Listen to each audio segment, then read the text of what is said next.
Friends, नमस्ते। कैसे हैं आप लोग? आप सब जानते हैं कि मैं एक फ़ैशन डिज़ाइनर हूँ और मैंने एक गारमेंट एक्सपोर्ट कंपनी में काफ़ी टाइम तक जॉब किया है। बट अभी मेरे बच्चे छोटे हैं, इसलिए मैं जस्ट घर से ही जो मेरी नॉलेज है, जो मेरा एक्सपीरियंस है, आप लोग के साथ शेयर करती हूँ, जिससे आप लोग की भी हेल्प हो सके अगर आप लोग इस फील्ड में काम करना चाहते हैं तो।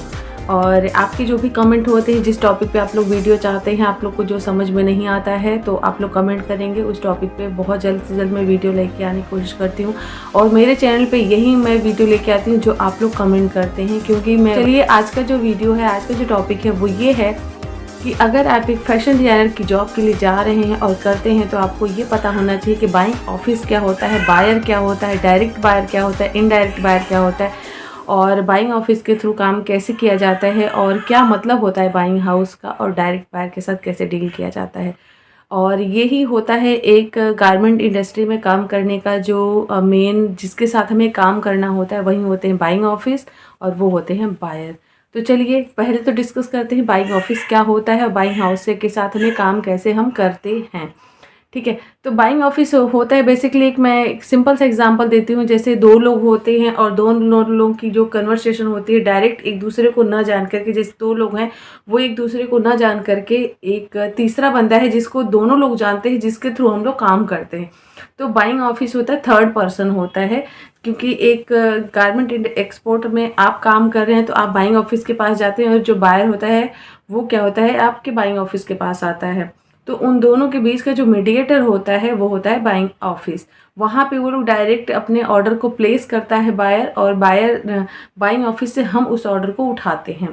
ठीक है, तो ये होता है बाइंग हाउस और उनके साथ हम डील करते हैं। तो हमारा जो कन्वर्सेशन होता है, हमारा बाइंग ऑफिस से ही कन्वर्सेशन होता है, चाहे वो प्राइसिंग को लेकर के हो, चाहे स्टाइल और कैसे उसको बनाना है, क्या प्रोसीजर होता है उनके। जैसे हमारे मर्चेंट होते हैं, मर्चेंडाइजर डिज़ाइनर होते हैं, वैसे बाइंग हाउस में भी मर्चेंडाइजर होते हैं जो हमारे साथ फॉलो अप करते हैं कि कौन से किस स्टेजेस पे होते हैं, क्या सबमिशन रह गई हैं, क्या जो भी होता है उस ऑर्डर के रिगार्डिंग, वो सब बाइंग ऑफिस के जो भी वहाँ पे डीलिंग पर्सन होता है, जिसे हम अपने ऑफिस के एक फेस होते हैं वैसे उनका भी होता है, उसके साथ हमें हर चीज़ डील करनी होती है। ठीक है, तो बहुत सारे एक्सपोर्ट हाउस होते हैं जो बाइंग ऑफिस के थ्रू काम करते हैं, और बहुत सारे एक्सपोर्ट हाउस होते हैं जो डायरेक्ट बायर के साथ काम करते हैं।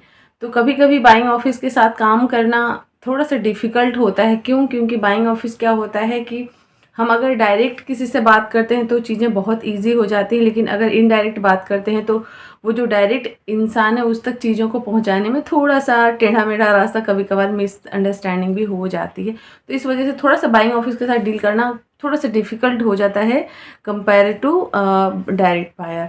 तो ये होते हैं बाइंग ऑफिस जिसके थ्रू हमें काम करना होता है। हम कभी भी अपने लिए काम नहीं करते, हम किसी और के लिए काम करते हैं। तो काम करने के तरीके दो होते हैं।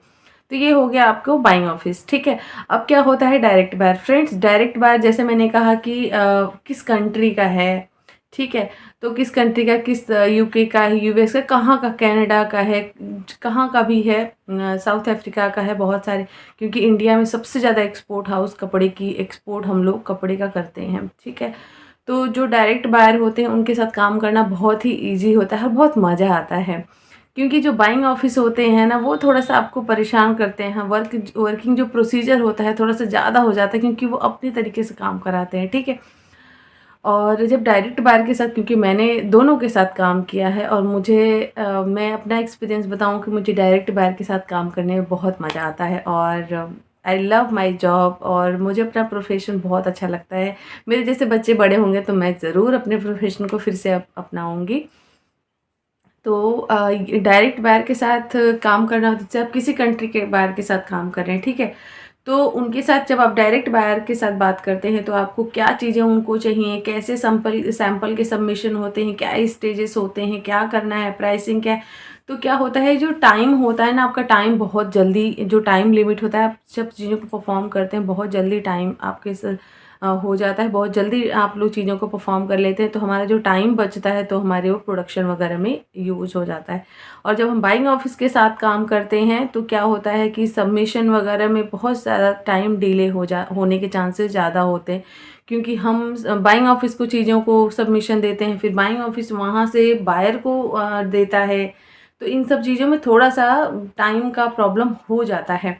लेकिन जब हम डायरेक्ट बायर के साथ काम करते हैं तो चीज़ों को हम डायरेक्ट जब बायर के साथ डील कर रहे हैं तो क्या चीज़ चाहिए, क्या कम्युनिकेशन है, हम फटाफट से जो भी डाउट्स होते हैं वो हम क्लियर कर लेते हैं। तो बाइंग ऑफिस के कंपैरिजन में बायर के साथ काम करना बहुत ही ईजी होता है, बहुत अच्छा होता है और टाइम सेविंग बहुत होती है डायरेक्ट बायर के साथ काम करना। तो ये डिपेंड्स करता है कंपनी के थ्रू, बट दोनों के तरीके अलग होते हैं और दोनों के साथ अच्छा लगता है, ये मेरा अपना एक्सपीरियंस है।